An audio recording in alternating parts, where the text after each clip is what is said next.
Hey, welcome everybody to Fire Engineering's Humpday Hangout and to our show, the issues and challenges of today's fire service.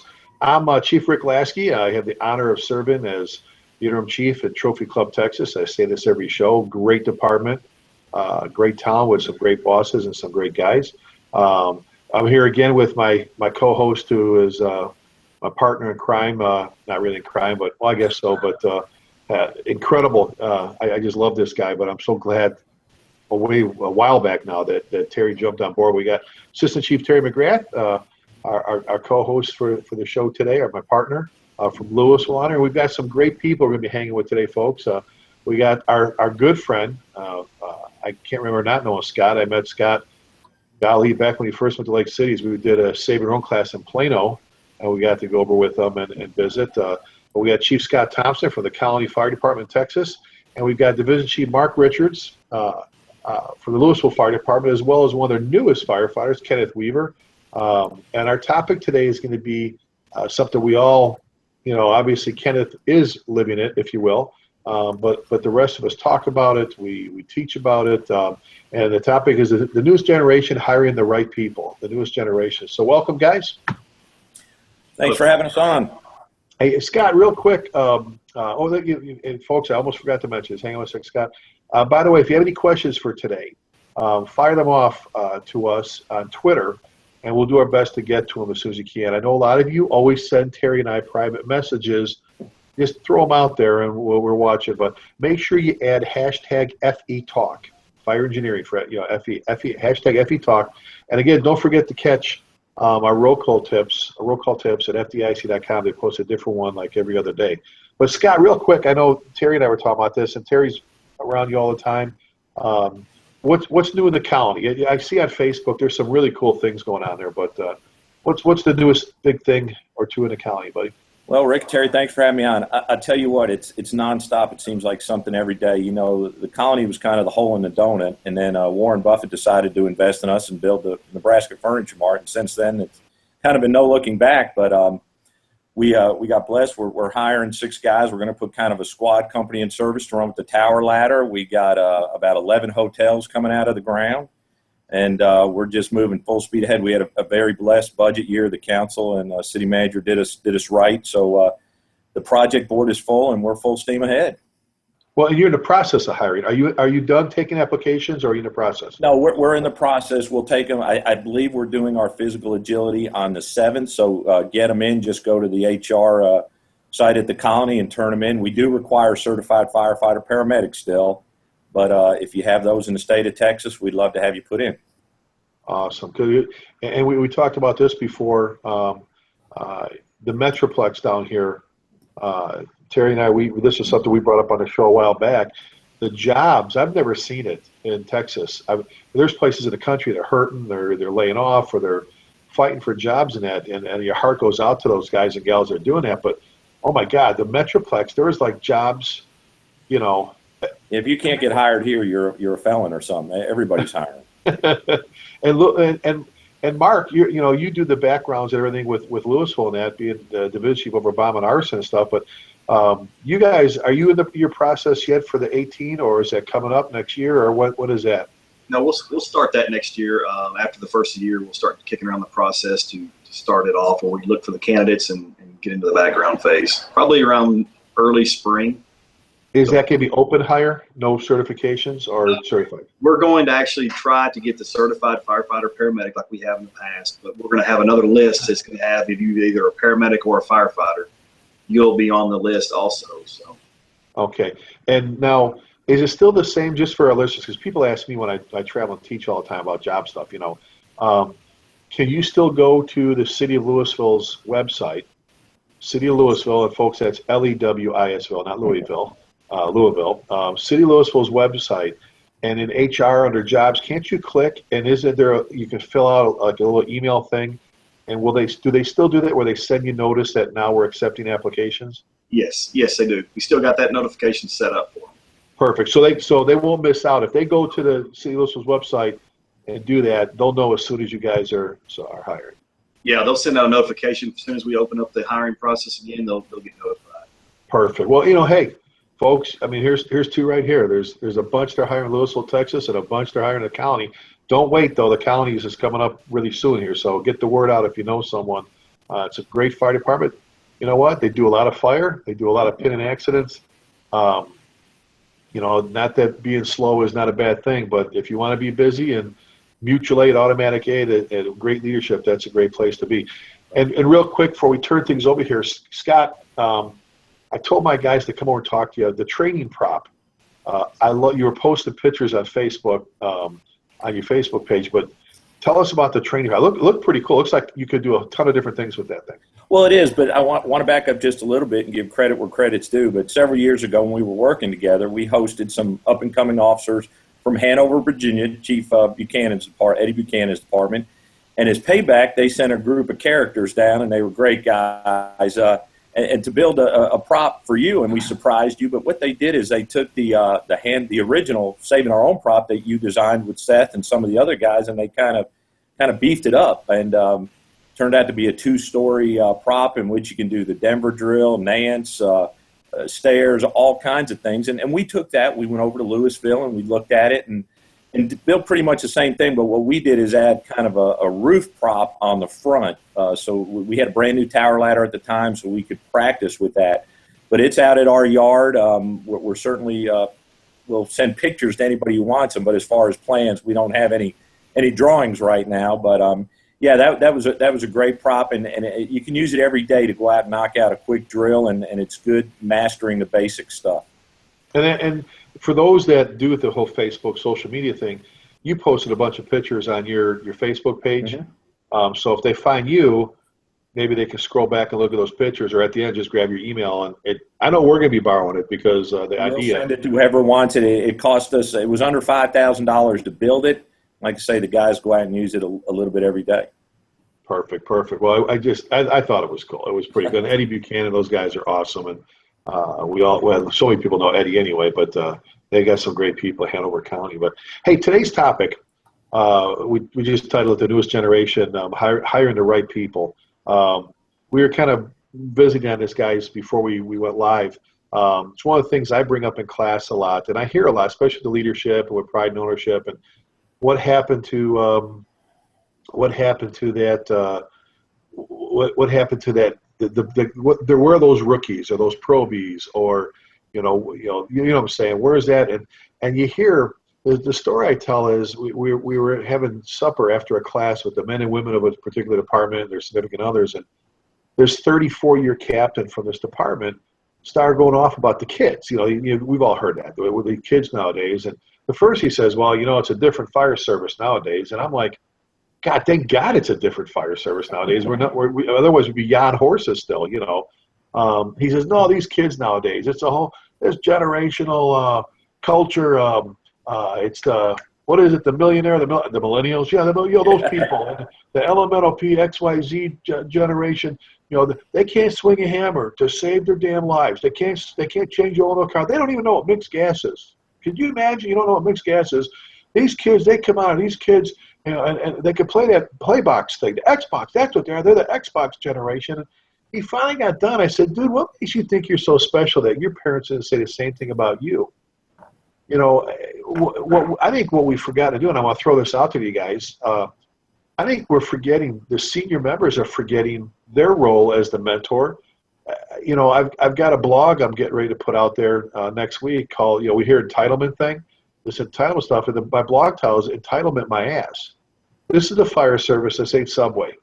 You want entitled, then go somewhere else. This is the fire service you want to have the tattoos and the hats and the T-shirts and all the stickers that uphold your end of the bargain, because this is something pretty special. But I think, guys, we've got people coming in, and we've got older guys now that are allowing this to happen and aren't sitting them down. Don't bully, don't harass, but aren't explaining things to that newest firefighter. Terry, we've talked about this. You've had some talks with some brand new firefighters. Where do you think this starts? Let's just open it up. What are we supposed to do with all this, with these new guys coming out? Well, I kind of get back to something that Chief Wells, I've heard him mention, one of our battalion chiefs, when he hears that same argument or that same sentiment about, well, this newer generation, what are you going to do? They don't know how to do anything. But I think there's a lot of merit to the fact that everyone brings some kind of value to the table. And because, I'm 50 years old and Kenneth, and I apologize, Kenneth's still having a little technical difficulty. I had him relog out so he'd come back in. But, if Kenneth comes into this organization at 22 years old, then he's got a whole different set of experiences but he's bringing something of value. And I think from the top of the organization, you find out what those things are and use that to your advantage and, I won't say exploit it, but use that to help build up your organization. At the same time, I think it's important for the new people that come in to understand they're going to learn a lot too. So I'm very adamant about the whole, I don't like the word rookie, and I don't like the mindset that you bring someone in and really kind of try to put them in their place, whatever that place is. And I've said this on this program before, the fire doesn't care what your seniority is. In the police business, no one who's shooting at a cop cares whether you've been on the job 1 year or 10 years. So when you bring someone in and they're in that phase of training, that phase of orientation, the phase where you're supposed to mold them into who you want them to be, how successful do you think that process is going to be if you don't approach it from a standpoint of trying to bring something of value from them, and at the same time teach them into the kind of firefighter, the kind of employee that you expect them to be. So, I think that we have to get past this. Well, this current generation is they're lazy and all they do is play video games, and they because you're exactly right. I don't know what the generation before you said about you when you were growing up. I certainly don't know what they said about me. But, I think that it's like anything else. My dad hated an iPhone until I made him get one. And now I can't walk in there and he'll I hated him too. So you right. made me get one. But you know what? Once you kind of relax a little bit, once you kind of appreciate what kind of value that can bring to your life, if that's the way you look at things. But now you look at it and you go, man, this is unbelievable. I can find anything anywhere. I don't need maps. I don't need, so there's a lot of things along the way. We just have to get past the be a little bit more open, a little bit more willing to understand that. And I truly enjoy watching Jerry Wells around new recruits because he does such a tremendous job of putting them at ease, making them comfortable, and really bringing out the value and the goodness that person has, rather than sit over there and don't speak unless you're spoken to, and I'll tell you how to, fill a coffee mug, and I'll tell you, those sort of things. So, I think it's much like raising kids, Chief. You have to let them fail. You have to let them venture out a little bit. Obviously you don't want to let them get hurt, but you got to let them get out there and kind of prove to themselves. And then I think at the end of all of this, you have a much more valuable employee. Well, and I agree. The bullying, I used to call the bullying and thuggery stuff, needs to go away. And before I forget, I want to mention Terry just brought up a good friend of all of ours, Battalion Chief Jerry Wells from Lewisville. We've been to FDIC. It's another great program. Scott teaches there, but another great program, Chief Wells' program. Jerry did an article for us. I was doing the roll call series with fire engineering, and it was published. If you Google it, all you got to do is Google the rookie firefighter preparing for the role. The rookie firefighter preparing for the role, and it was published. It was published December 1st, 2007, and he walks you through.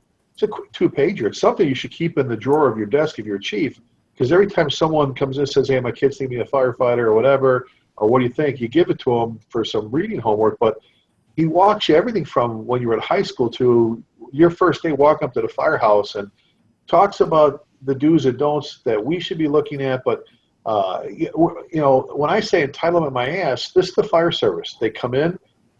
We have rules, we have regulation, policy, procedures. But you don't have to bully them or harass them. That's not saying once in a while you don't have to have a some tough love or a little bit of a loud coaching to get someone, that might be running their mouth a little bit to just listen and be that good new firefighter. And Mark, before we get to the backgrounds and we pick Kenneth's brains a little bit, Scott, you've been doing this a long time. You've hired a ton of people. You've been chief of the department for a long time. You're a mentor, you're an educator, you're a teacher. What do you look for? You're getting ready to hire a bunch of guys in the county. Let's talk about generation, whatever. What do you look for in that new firefighter?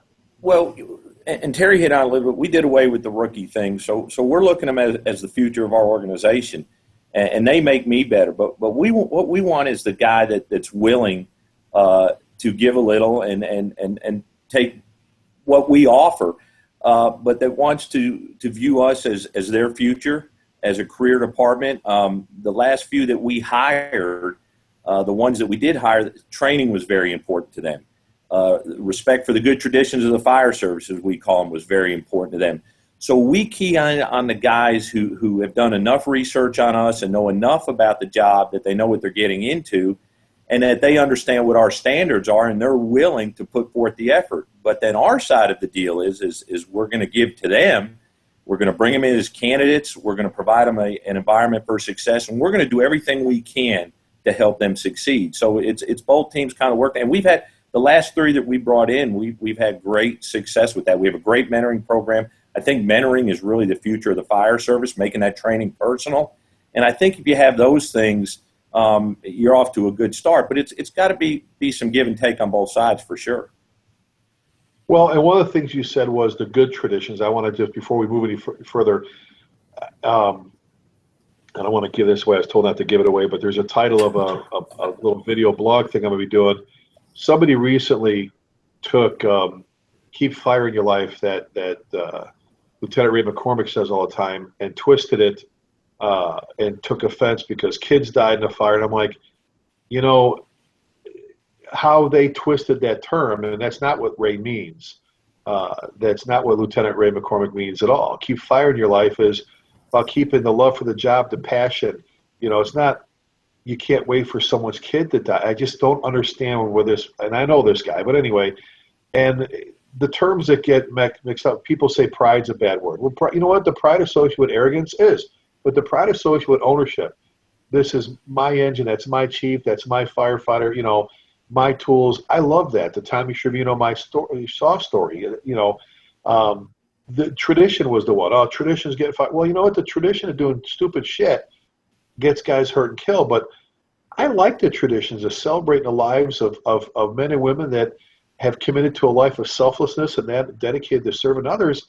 Those I like. That kind of stuff. So I'm so glad you said that the way you did, Scott. The good traditions, because so many people keying on the wrong side of that. And when you get rid of the traditions, you get rid of all this other stuff, and we're back to just TV shows that aren't realistic. By the way, I joke about different shows and TV shows. My best buddy in the whole world, a good friend of all of us, Battalion Chief John Salka from the FDNY, is going to be starring on Chicago Fire, November 22nd. I'm not gonna go into what it is. It's pretty cool. He has lines. It's all about him in this particular scene. So November 22nd, tune into Chicago Fire, and you'll see our good buddy John Salka. But Mark, let me ask you, Mark. I've always bragged about the backgrounds that you and then Terry did, and before Terry Kenneth, especially Terry set the bar for everybody in Lewisville. And I know you've taken it even further. Background checks on newer firefighters there are people that do them entirely wrong and they ask the wrong questions, and then people panic and don't ask enough questions. And I think in the absence of a good background check, people don't become problems after you hired them. They were problems when you hired them. They just masked it or hid it. Talk to us about the importance and some of the things you look for when you do the background checks in Lewisville. Yeah, the background, you're exactly right. Chief McGrath set a high example and a standard for all of us in this deal. Lewisville's always been good about hiring good people. We've always had that tradition. I think we've got some really great employees. But when you're doing a background on somebody, one of the biggest things I look for in people is is the ability to fill out a background packet. And that's our number one problem. It really is. I mean, we're strict in Lewisville. When you come in and you do a background package, you've got to be thorough. You can't leave stuff off. Hang on one second, Mark. Scott, you're a chief. Do you want some guy that's going to be riding one of your ambulances that can't fill out a damn application packet or background packet from Mark to be taken care of? You know, you know what I'm saying? Are those the people that only search half the room for a primary search? Or exactly, they show up late. They don't complete the paperwork. They don't read the instructions. You know, that was the one thing I really harped on both of my boys is that's your first impression. Read the instructions, answer all the questions, put NA, and start off good. Don't come in late with half of a crinkled up piece of paper that's not completed. That is, like Mark says, that's a challenge right there. Yeah, it's good. Well, so you wanted the whole room searched. Yeah. I thought that's half of it. No, we want you to fill the whole damn thing out, not part of it. So, Mark, I'm sorry. Go ahead, buddy. That's awesome. No, it is. And it's, you know, we tell all our guys, when I talk to them, even before we give packets out, we tell them every step along the way it's a test. You know, the test starts when you fill out the paperwork. After you fill out the paperwork, you know, from that point on, you know, showing up for the interview on time, how you dress, how you know, when we call your relatives, call your family members, what they say about you. So the importance in this is attention to detail, being honest. You know, we don't expect you to be perfect. We just expect you to be perfectly honest. And that's I like that. Yeah. We really have that sometimes with that. I'm writing that shit down right now. Go ahead, Mark. Sorry. But anyway, I told him he couldn't cut. You screwed all that up. Well, the background, I mean, everything starts with the background. Terry used to do such a great job for us, and then, you know, Mark took over. Just, you know, it was like, I mean, when you're looking to hire someone, a 20-minute interview and a very, whatever, I liked when I used to come in and when you'd have them do the second part, they had to want to change things when they were going to take a polygraph, whatever. But a good background, and Mark, I love the fact you hone in right away on if they don't fill this stuff out right away, what does that tell you about their work ethic if they can't even fill out the application right? But Terry, I mean, you used to sit down with us and you say, here's your candidates, you know, and you made the phone calls, you did the stuff, you gave us a really good profile to look at just from their background. That was huge. Well, and I'll brag on Mark. I got lucky that I hired before he started doing this, but you know, a couple of things that we've hit on already, but when you brought up the word pride, and Mark and I took a class yesterday, we were actually talking in between the class, and we were talking about the whole pride thing and the fact that, you know, I like working around Mark because he has a lot of pride in what he does, and he thinks a lot like I do in that if my name's on it, I want it to be right, and I don't care if I'm mowing my yard, if they're washing a truck out here and I help them, or if I turn in a report or a letter to City Hall, I want it to be right. But I also told him yesterday, and I think he feels this way, if I worked at Home Depot, I wouldn't feel any different about the quality of my work. I mean, if my job is to, you know, whatever, stock, you know, sprinkler valves on the shelf, then that's going to be the best damn sprinkler valve shelf that Home Depot's ever seen. And I remember my daughter's softball coach had a sign that said, if you don't have time to do it right the first time, when will you have time to do it over?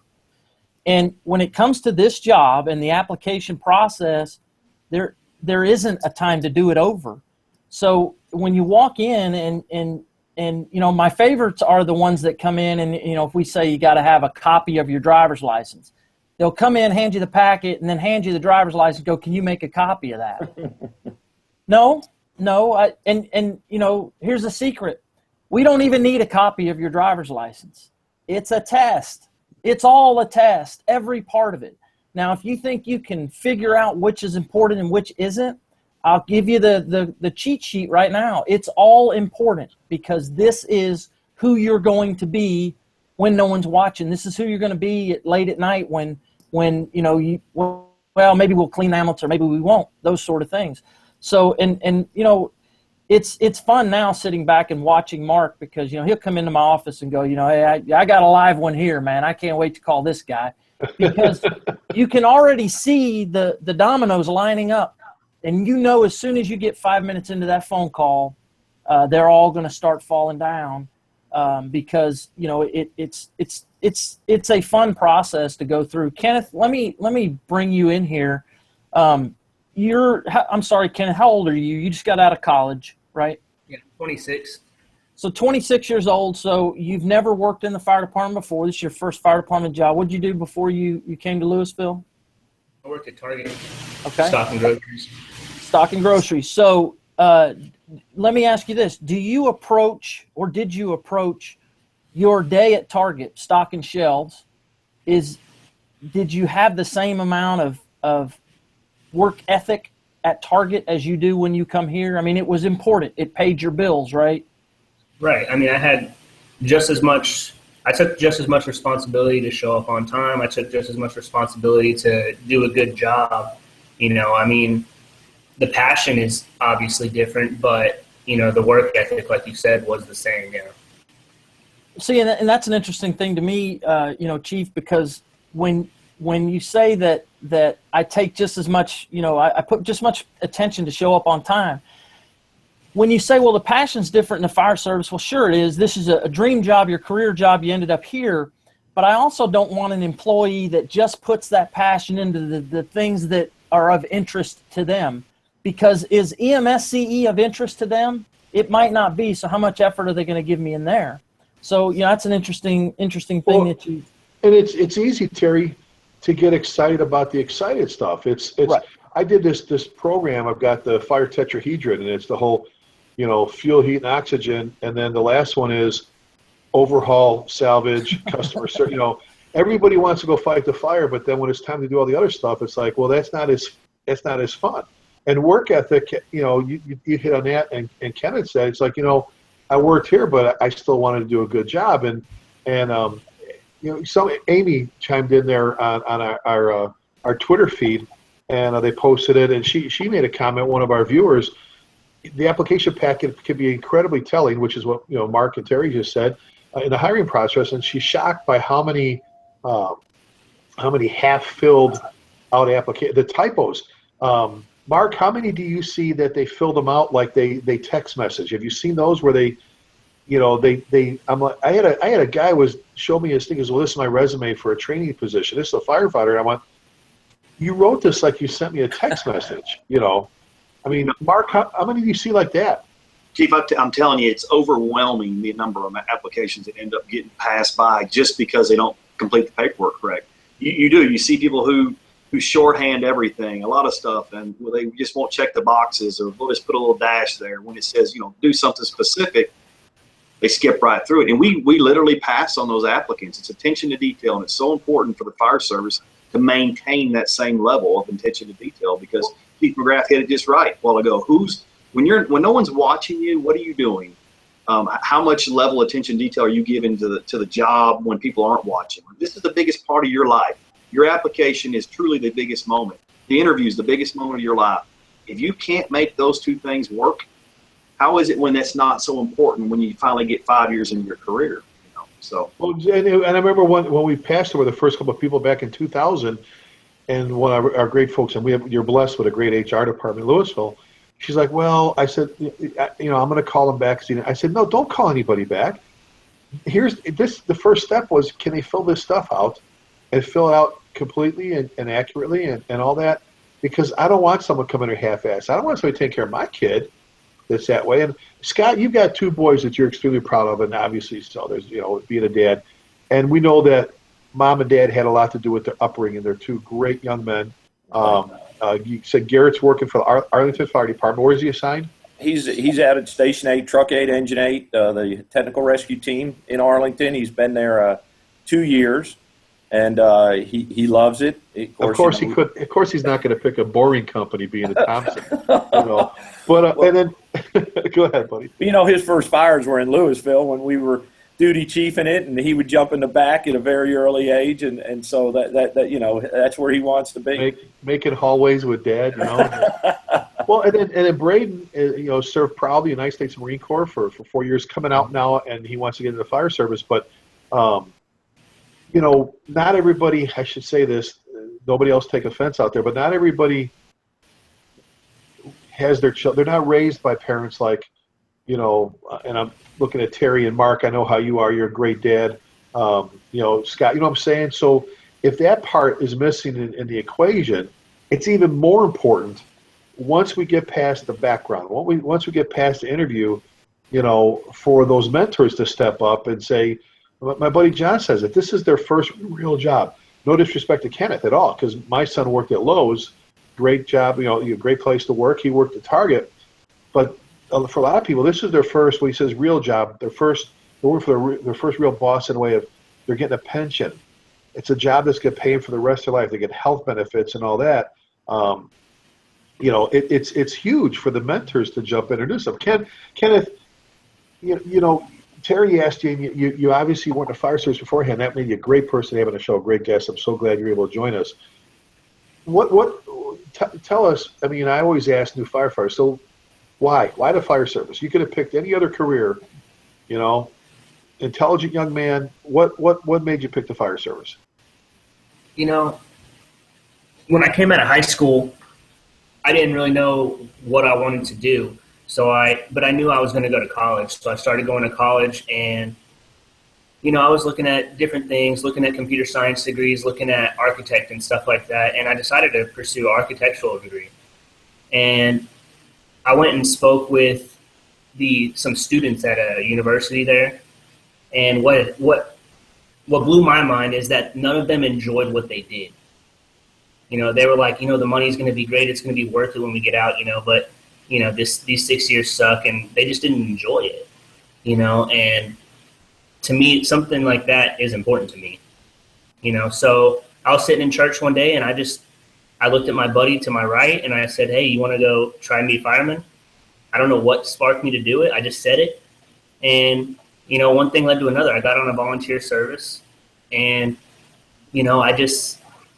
it added something to my life. Like, I don't have problems with self-value or anything like that, but it helped me to feel like I had a greater purpose. I love all the aspects of the fire service. I love the brotherhood, and I'm a very family-oriented person, so it kind of appeals to me in that way. But the biggest thing is it gave me a greater purpose of just being alive. Well, and for a lot of people we talk about, it's not as much a profession as it is a calling. Because it does, and I've said this for years. I know Mark and Scott and Terry have. It takes someone very special to do. And yes, I sound very partial when I say this. It takes someone very special to do what a firefighter does. To get up at 2 o'clock in the morning and crawl into somebody's burning home, not knowing what's going to fall on top of you. To go at midnight and cut somebody's 14-year-old daughter out of her car while she's screaming. To try and breathe life back into someone's, non-breathing baby. Not everybody could do that. People have tried. So I've always asked, because that's what I look for, is I want to hear, I'm all about passion. I say this all the time. People who lack passion suck. Did all our viewers hear that? People who lack passion suck. I don't know if you want the doctor that hates his job working on your kid. I don't know if you want the teacher. The teachers are our future builders. I love our teachers, but do you want the one out of the 10,000 that doesn't care about you? You know what I'm saying? People who have passion about what they do, and I think that's what I love about the fire service. We're not perfect, but I think there's so many people. It's so easy to fall in love with the job, like you said, Kenneth, and what it is we do in all aspects. I think most firefighters, if you can erase some of and you said the brotherhood, and I always say there's a her in the word brotherhood, that the men and women that serve in the fire service, deep down inside, even though they want to play like tough, they love helping the little old grandma, and they love helping people. Mark, I know when you do your backgrounds, don't you try to identify that kind of person? You try to identify the Kenneth in when you do your background checks, you talk to former employees and families, right? Absolutely. You know what? And we talked about this just today, actually. Every group we hire, we kind of set the bar even higher. This last 6 that we hired, it's a super group of people. When we talk to their family, we ask them, what is it they want to do with their life? We talk to their employers. I contact principals, elementary teachers, middle school teachers, game wardens, and if people are like, well, how do you know the game? Well, if you live in a small town, the game warden knows you. If you're a hunter, we find out a lot about that individual and how he conducts himself. And, does he have what it takes to be a part of a bigger thing, and not just himself, but the fire service in general. So it's important. We talked to a lot of people. Well, and Terry, as long as you did backgrounds, bud, and everything before then, you were, on the law enforcement side, still are, but you were a police officer in Dallas for a while, and so you got to see both sides of the public safety side of, there's kind of two distinct people we're looking for. I always tell people we have the same mission, two different avenues to get there, but now that you're where you're at, when you had Mark's job and you were doing the backgrounds, now you wait for him to give you the information like we used to do. You're in there making the decisions like Scott does. Scott's the chief of the department, and you've got a great boss. Tim Tittle, I love Tim Tittle. I adore Tim Tittle as a great boss. It's easy when you have that. How hard is it to be in your position, top of the chain, if you will, when it comes to the executive command staff? You got your division chief doing your backgrounds. You're on the admin side. You're trying to decide who you're going to hire. Forget that you have Tim. You're blessed. You got Tim Tittle, great boss. Scott Thompson, great freaking chief to work for. What about those that don't have that good boss that doesn't support the background check? I know a place where they don't want their people doing that stringent background. Well, I think that you touched on this earlier, so I can't overemphasize how important this is. And Gordon Graham says it very well. Don't hire problems. If you hire problems, they're just your problems now. And it's a whole lot harder to get rid of somebody than it is to not hire them to begin with. One of the things that, I try to play a role or buffer between is if we're short, when we hired these last group of 6, so that wasn't an expansion of our department. It was to fill positions lost through attrition. So when we hired those 6, obviously we're short-staffed, and so all of a sudden a priority starts to, we've got to get these people on board. We got to hurry. How much longer? We got to get them, because now when we get them here, we got to get them trained. We got to get them through the orientation process. We got to get them where they're counting towards staffing. But it's easy to get sucked into that, but you got to understand, and sometimes, Mark will feel pressure because we're waiting to set up interviews when he gets done with interviews. And, and so I try to sometimes tell him, hey, just keep doing things the way you're doing them. We'll worry about I don't want you to get pressure. I don't want you to cut corners. I don't want you to feel like, well, I got to get this done in a hurry. Get a process that works for you and stick to that process, and don't let outside factors rush you or make you cut corners or make you do things that ordinarily you wouldn't do.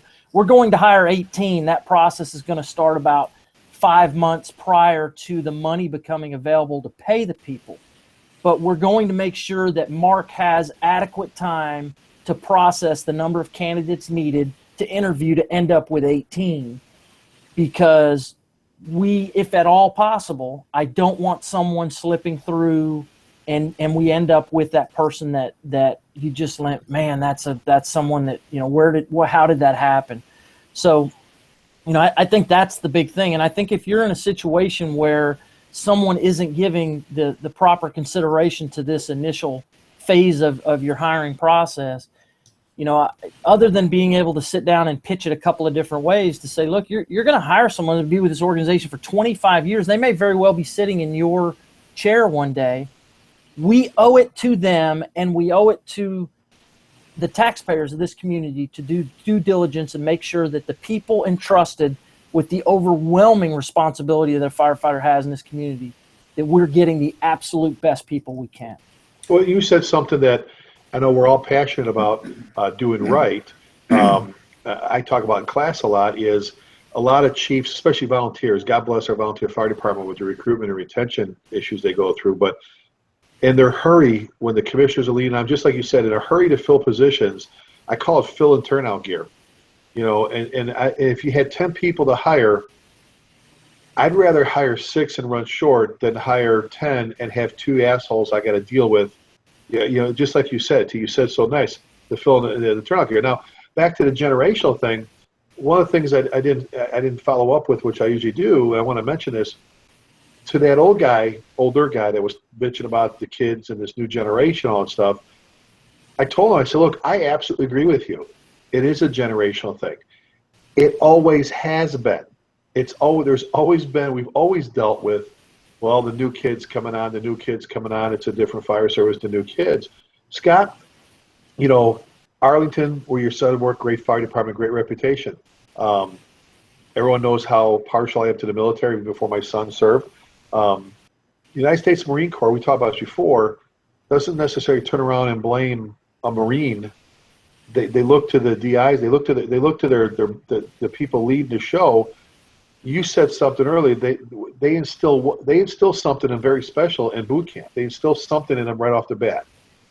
Yeah, and I think because they've got their act together, they have that standard set. They know the message that they want to send, and they know what the final product looked like. And I think that's where we struggle a little bit in the fire service, is we don't have those well-established standards to set a program up. But if we know the kind of product that we want when they get on the truck, that helps us a little bit on the front end. We have kind of a template. We don't take the time to decide that. And then we're not honest with ourselves and look at those guys and say, well, did we get the best guys we could? Let's continue the process. If not, let's tweak it. But I think that's where the military may have a little bit more, their maturity, the years of doing this and producing a top-notch soldier when they come out. I think we can learn a lot from that. And that's why I think, mentors are important. And having the senior guys involved in this and really getting the big picture.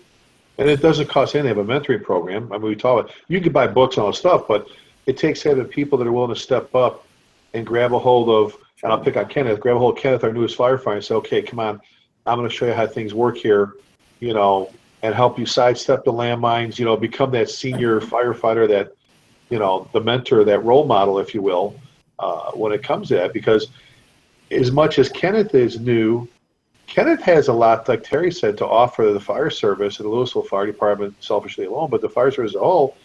But to our younger firefighters, that 34-year captain I was talking about has a lot to offer as well. And I've met very few dinosaurs, all right, in the fire service I refer to, that if you can find the right key, they've got a ton of information.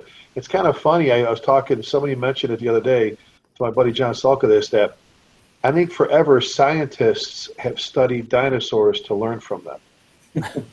Scientists have studied dinosaurs to learn from them. So I think you have to find that way. Like you said, Scott, they do it in the Marine Corps with your son. They merge the young. There's 19, 20-year-old kids running aircraft carriers. There you go. Sure, and they do a great job of it. They're the medic. Your son's a combat medic. Does a phenomenal job in situations we can't imagine. He takes care of business, and probably in his mind, it's like, yeah, no big deal. So it can be done. It's like you say, it's finding that key and how to motivate them, making it personal, connecting it to reality, and just letting them go to work, and they'll do great things. Absolutely. Mark, before we and I want to throw this one in, Terry.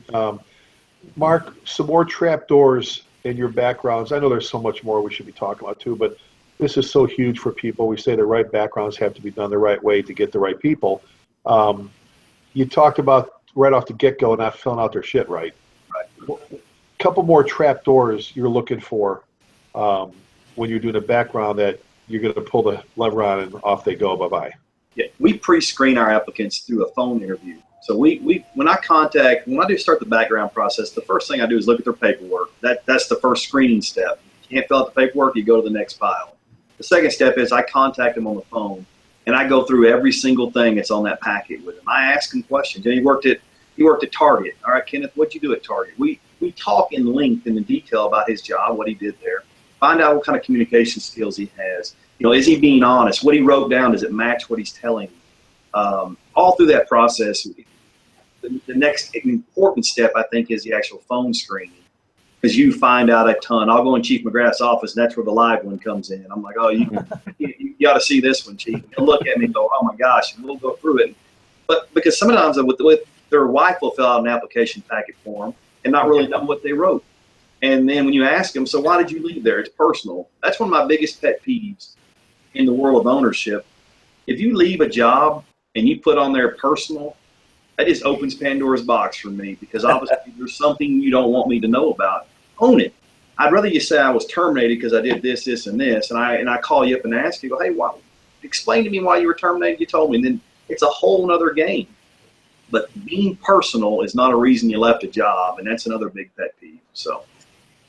Well, and Kenneth, tell me, and I just want to go back to this because I know right now, just from people hit me on Twitter and Facebook, we've got a wide variety of folks, as we always do, watching the show, from chiefs to company officers to firefighters, and a couple brand new firefighters, that are watching, because right away when you say generational stuff, they're like, okay, what are they saying about me? You're not 19, but you're 26, but you're that newer firefighter. The first day you walked in the door, the first day you walked in for let's talk shift work, forget day work and all stuff. Your first day you walked in on your shift, as you were walking into the firehouse, how did you feel? You caught a 4-alarm fire. First day. First day it was. You suck. You suck. You caught a 4-alarm fire on your first day? Terry, you could have found someone else? My God, No, go ahead, Kenneth. I'm sorry, buddy. Go ahead. That's awesome. No, that's all right. No, it was walking in, it was nerve-wracking. I mean, the biggest thing on my mind, I want to do good. I want to perform well and, apply the education and the training that I've learned. But the biggest thing was just fitting in with the guys and not knowing what to expect, not knowing what personalities were going to be there. That's the biggest thing that was going through my head. Rick, can I interrupt for just a minute? Yeah, jump in there. Yeah, let's really step out there and imagine this. What if that first morning, Kenneth's mentor met him in the parking lot, called the night before and said, hey, buddy, what time are you getting to the fire station? And he meets him in the parking lot, introduces himself, shakes his hand, and says, listen, I'm your mentor. Let's go in and meet the guys. And he brings him into that environment, and he starts him off that way. And then Kenneth, seeing that, can't wait for his opportunity to be that guy who meets the next guy in the parking lot. What if we started our guys out like that instead of them throwing them into that shark tank in some cases and say sink or swim? Well, exactly. One of the things we talk about in the Company Officer Academy, Scott, is exactly that is when the new firefighter shows up, first person you report to is that company officer, whether it's in the parking lot in the office. You grab a hold of them, you sit down, whether you met them or not, you talk, you get them, and then you bring them down on the floor and introduce them. We provide, if you've been to the Company Officer Academy, we provide with a list of questions that company officers called the rookie firefighter. The new firefighter prepared for the role, the company officer, and it's the company officer's job. It's the company officer's role for the new firefighter. And there's a laundry list of things we should be covering with that new firefighter before you're exactly right, before we even kick them out on the floor. So if they meet him in the parking lot or when they get there, captain's off right here, you go there, here I am, sit down for a sec, let's talk, get acquainted, I know I asked this for you have family fire service, blah, blah, blah, so on and so forth. After all that stuff's done, come on, bring you down the floor and introduce, instead of just going, here they are, I think that'd be awesome. And if you're not doing that out there, you should be thinking about what Chief just said. Kenneth, along those lines, so you were assigned a mentor, and so tell me what do you think the value or the benefit of being assigned that mentor versus walking into that station by yourself, setting your bag down and introducing yourself, and then hoping that someone says, all right, well, let's get started and let's, we've utilized this mentoring process now, and we try to screen these guys and make sure that they're absolutely setting the tone and representing the Lewisville Fire Department in the way that we want to be represented. So tell me what your thoughts are and how that process is going for you. It's been great, honestly. Diego Perez is my mentor, and from day one, he's been awesome. It kind of gives you somebody that you feel is already on your side and kind of has your back already. And he does a great job of, he lets me introduce myself. He feels like that's more of a strong point, coming from me instead of him introducing me. But, It's great. You know, he helps me blend in a lot with the guys. Do you feel like there's less barriers? It's easier for you to ask Diego a question probably than if you had to go up to somebody who might have given you a head nod that morning and then walk up and say, hey, can you show me how this works? Or is the environment, as far as you feeling comfortable enough to really, you know, get down into the nitty gritty of stuff? Is that helpful? Oh yeah, definitely. It's definitely helpful. I mean, day one, Diego, you know, maybe an hour in, you know, he took me outside and started showing me the engine, started going through all the tools and doing everything. I mean, it's definitely, I feel like I can come to him with any question, you know, from the first day. You know, and unfortunately, and they're probably not the ones watching this show, but there are those out there who are saying, well, that never, you know, they didn't do that for me. And we got to remember that just because that never happened doesn't mean that was the right way. Yeah, just because your dad beat you as a kid doesn't mean you have to beat your kids. Yeah, so I think we got to look at that and say, how can we bring them in to start them off right instead of beat them down and make them crawl out of that hole? Yeah. Well, and you guys, Terry, real quick, you said something early on about, you know, that young firefighter comes in, and I hear this all the time. I think, you know, all of us there wearing gold, if you will, you know, at the chief level, hear this. How many times you get a brand new firefighter come in who's frustrated because they're working in a firehouse where the guys refuse to train? I mean, they're full of all this energy, and they got some captain that just, you know what I'm saying? You said that they want to be trained. You said how you said they want to be trained, they want to be shown things, but they want to do stuff. I mean, don't curb the enthusiasm, but you know what I'm saying? I don't know. I thought that was huge that you said that, because so many places they just drill it out. They're done. Well, and I you know, getting back to this whole, you know, process, and for somebody like Kenneth and to walk into that station the first day, there's still a tremendous amount of expectations of you. And you know what? You know, Kenneth said, well, Diego took me out and showed me the engine. He's been over the engine, you know, 50 times the previous week when he went through the mini academy. So, but you know what? Now you get in there and eyes are upon you. Now you get in there and somebody may, you know, hey, go get me, you know, the water vac. And so you're like, oh crap, now they tested me. Now I got to come up with the right, you know, God forbid, I hope this compartment's got the water vac. But, you know, just to be able to have somebody to kind of ease that transition a little bit, because to me, I think there's so much value in being around experienced guys that when you have barriers up and when you have that uncomfortableness up, you're missing a lot of it because you're scared to death. You're scared to go, hey, what did he just say? Or could you show me that again? Because you're going to get that, well, you should have listened the first time. What are you stupid? So, and nobody wants that. So to me, the value of this is, you know, you get the right people, now put them with the right people, because, you know, the first 6 months that Kenneth's with us, to me, is the most formidable of his career. And I want him at the end of this 6 months to be inspired, to be fired up. We told him the first day that I met with them, I said, you guys are sitting here. We didn't come to your house and bring you here. You came to us and said, I want a job. You came to us and said, this is what I want to do. And you know what? In law enforcement and the fire service, there's a high price of failure to this job. There's a high cost. I can bring Andy Allison on this program again to talk about the high cost that comes with this job. It used to amaze me as a Dallas police officer to meet an officer I've never met before and just striking up conversation. So you say something like, well, what brought you to Dallas as a cop? And they would say, well, I took this test on Monday and I took the postal exam on Tuesday. And Dallas called me first. And I stood there like, are you kidding me?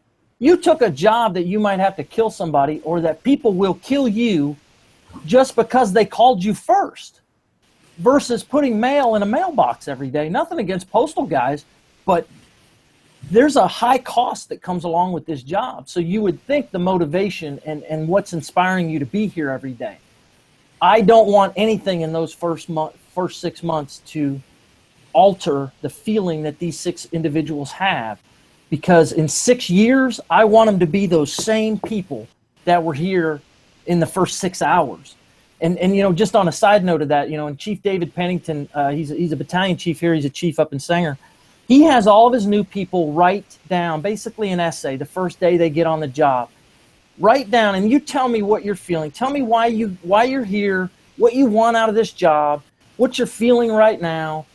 And he puts that, seals it in an envelope, and sticks it in their personnel file. He gives it to them 10 years later. Wow. And I think that is such a brilliant thing to do. It's a great idea. And say, here, read this, because this is the person you were when you showed up here. And what if you're not that person, what happened that pushed you to whoever you are today? What happened? Go ahead, Scott. Go ahead. No, Go ahead. but I'm a big culture guy, and I think that's where we got to show a little courageous leadership. And we sometimes got to talk to our guys that are there and change their mind, because the biggest mistake that can be made is exactly what Terry's described. Get a guy full of passion, we put him with a bad crew, and 6 months later he's part of the problem. That breaks my heart. It makes you, Scott, how many people you've hired where they were full of energy, and then you're like a year later going, what happened to that person? And one of the keys, you guys have said it, Mark Richards is sitting here, and I'm going to embarrass Mark. When I got there early on, Mark was one of the guys. He and another guy he was working with named John Copeland. It was like, if you needed anything, if you had a young firefighter, that's what Chief Tittle used to say. You get a young firefighter, you can't stick him with Rich or with Cope. And I'm not trying to embarrass you, Mark, but that's the role you were playing way back when you were a firefighter for that new firefighter. That, like Scott said, we're right away. You stick him with a good senior firefighter like Mark Richards. Mark, how important was that role? Because you were able to kind of keep them away from the bullshit. You know, that was your job. Say, no, hey, come here. Now that he's done, let me explain. Really, don't let that happen or get to. You know what I'm saying? I know I put you on a spot, but oh no, it is what you are. You're still great, but you were great as that mentor, that senior firefighter. How important is that role for that guy? Chief, I think one of the biggest passions I have is, seriously, when I look at this, what Chief McGrath talked about, you're talking about the mentors. I've said this over and over again. When we hire these guys, they come in, first of all, you go back to when they were 10 years old. They came to the fire station. What did we do? We hugged them. We took pictures with them. We gave them a little helmet, stuck a sticker on them, showed them the fire station, thought, man, this is the greatest job in the world. They come back at 18. They walk in the door, and those same guys that hugged them, gave them stickers, they don't talk to them. They're like, hey, you got to earn your right to talk to me, buddy. What happened 8 years ago? That's where that mentor program really comes in play, because it wasn't but 4 or 5 years prior to that we're doing things for them, hugging them, talking to them, taking pictures, whatever. And when they come in at 18, 19, 20 years old, before the mentor program, and the old, when you go back to people say, well, things have changed. It's changed for the better, because you walk in the station, the first thing you do is get a mop. Go mop. All right, you mop for 12 hours, and then you walk in, you do the dishes. Well, now with that mentoring program like we're talking about, it makes firefighter Weaver's life, he feels a part of a family quicker. And I think that's one of the biggest passions I have is. And he still mops the floor, and he still does all the new firefighter tasks that earns him the right to be there, that he proves to the guys he wants to be there, that it's not just, I didn't get the phone call from the other group, like Terry said. Right? Show me that you want to be here. Prove to us why you want to be here, and in return, we'll show you why you want to be here. Exactly. Yep. Passion. Hey, what's the theme for the day? If you don't have passion, you suck. But, hey, you know what? This is one of those shows, Terry. You and I talk about this every time to our viewers. Every time Terry and I host a show, we're like, God, we could, an hour never seems long enough, and you know what? It isn't, especially today. We got to do this again, because I think we covered probably about a tenth of what we could cover. Kenneth, we'll bring you back in 10 years. we're gonna put your video feed up, and we're gonna see if that smile's still there. Well, let's do this. We're getting ready to finish out here. We got a couple minutes left, and Shannon's very gracious with letting us go over a few minutes, but. Let's do this. Let's, Scott, chief of department, chief for a long time, mentor, leader, instructor. You love the job. You get it. What advice? Here's the question we'll ask everybody. We'll start with Chief Thompson. What advice do you give? You get ready to hire some new guys in county. I know you've already done this with a bunch of them. What advice do you give that new firefighter? number one, be all in. I'm going to use a term that you use, sweat the small stuff. But the big thing is don't let the bad days rob you of your good days. Very good. Be in and be all in is, I love that because, I saw on some of your dry race boards, you guys, stole a theme from Jerry Wells' class. Right. Be here now. Be here now. Give us 100%, and this job will be everything you thought it'll be. Don't take shortcuts. Just commit, and you'll have a great career. Absolutely. Perfect. To our next guest. I'm sorry. I missed the beat. Mark. Yes, sir. Division Chief Mark Richards. Same thing, buddy. You get to see a lot of these guys you did backgrounds on, start afterwards, and so on and so forth. What advice do you give them? Attention to detail, passion, love for the job, and enthusiasm. Be enthusiastic when you get here. Show every day you walk in the door, this is what you want to do. And when you leave here, you go home, you talk to your friends, keep that energy alive. I mean, people look at you every day, whether you're on the job or off the job, is what do you do for a living? They look up you as a hero. Whether you feel yourself or not as a role player, role model, you are. Keep that energy alive. The positive energy in the amongst the civilians, I guess, in the world, they love that, and they really have a true passion for what we do. Let's share it with them. And like we said, if you're a career guy or gal, it's a job that's going to pay for the rest of your life. If you're a volunteer or career, it doesn't matter. The pay you're going to receive through a life of dedicated to selflessness, the one of serving others, there is no money for that. There's volunteers that do this every day that don't receive a dime and have the same passion. So God bless everybody that's got that passion. Like I said, in the absence of that, you suck. Kenneth, brand new firefighter. All right. There's already going to be a bunch of guys this next year. There's going to be 18 guys that those two other chiefs that are looking at you on the screen are going to be hiring. You're going to be like the senior dude to them when they get in there. What do you say to the newest, guy or gal when he or she walks into Lewisville with that group of 18? When you see them, or they come, they say, "Hey, help me out here," or whatever. What do you say as that new firefighter to them? What advice would you give?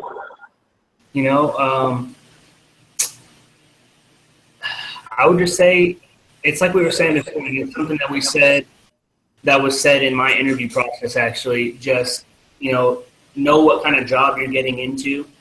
The difference between a firefighter and a normal 8 to 5 job is, one's a career choice and the other, you punch in, you punch out. So being a fireman is a lifestyle. It's like we were saying before too. How much are you doing when no one's watching you? That goes when, like today, I'm studying my protocols. I'm not on shift or anything. How much are you putting into it? And it just that goes for your entire career, and it starts, that day. Perfect. Hey guys, as we're wrapping things up here, and Kenneth, that was awesome.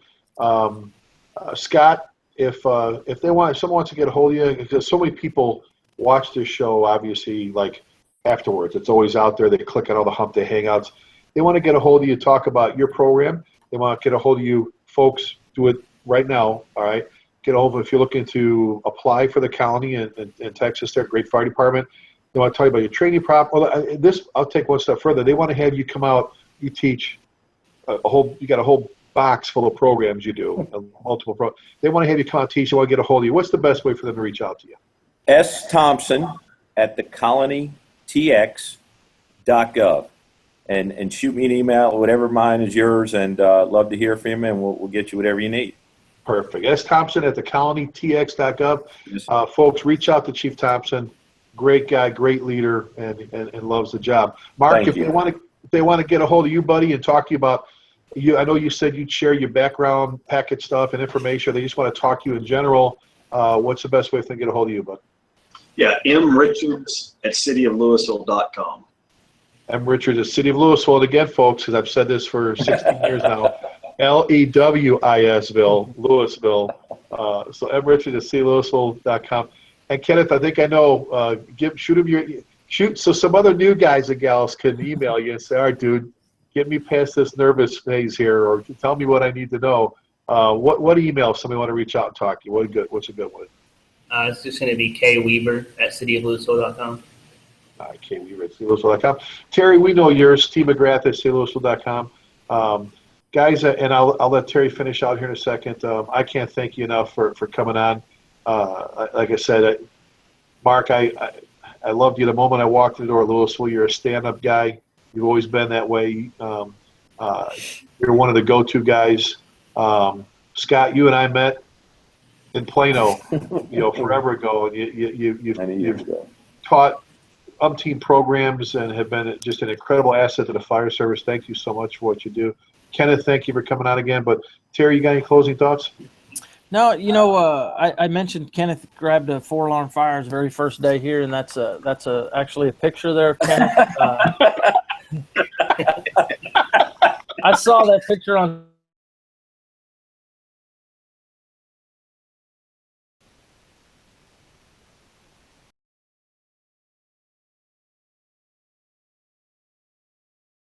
Looks like when you walk into this job, but then you look like them old grumpy dudes on the when you leave this job. And you know what? I'm as guilty as I can let things get all over me. But like Mark said, this place, this career, this session is really, really special. I've left it twice and come back, and that's it. And there's days that Mark's helps remind me that there's some really good things and keep fighting the fight and all those sort of things. But this is really, really fun. And on the days that things are just getting to you, remind yourself of that. Remind buddies of that. Remind your station officer of that. And your station officer remind your guys of that. That there was something that brought you through this door. And if that thing or that's of belonging or whatever it is has left you, find it. Bring it back. But another good point to just jump with Terry is surround yourself with people that love the job like you do. We talk about FDIC all the time. Scott, you've been there, Mark. I mean, that is like, oh my God, if you can't come back fired up from that and the relationships. And I know when you're having a bad day, you pick up the phone and you call Eddie Buchanan and your bad day goes away. You know what I'm saying? It's just we have so many good friends that do so many great things. So, guys, don't hang up yet. We'll hang on there for a little bit, a couple of minutes after this. But real quick, our next show date, join Terry and I. October 19th will be our next show. You can catch some incredible shows every Wednesday here at 12 p.m. Central, 1 p.m. Eastern, and get to interact with some great people. Obviously, we're all on Facebook and Twitter. Look us up and follow us. Like I said, Terry and I are here the third Wednesday of every month. That all being said, as we close things out here, we don't ever close out a show without asking you to please keep the men and women serving the armed forces and your thoughts and prayers. Right now, keep those in law enforcement really, really out there. Say a little prayer. They've got a tough job that they're trying to accomplish right now. So, I guess the bottom line of all this is never forgetting means never forgetting. So be safe, and we'll catch you here again at our Hump Day Hangouts. Thanks, everybody. Thank you, guys.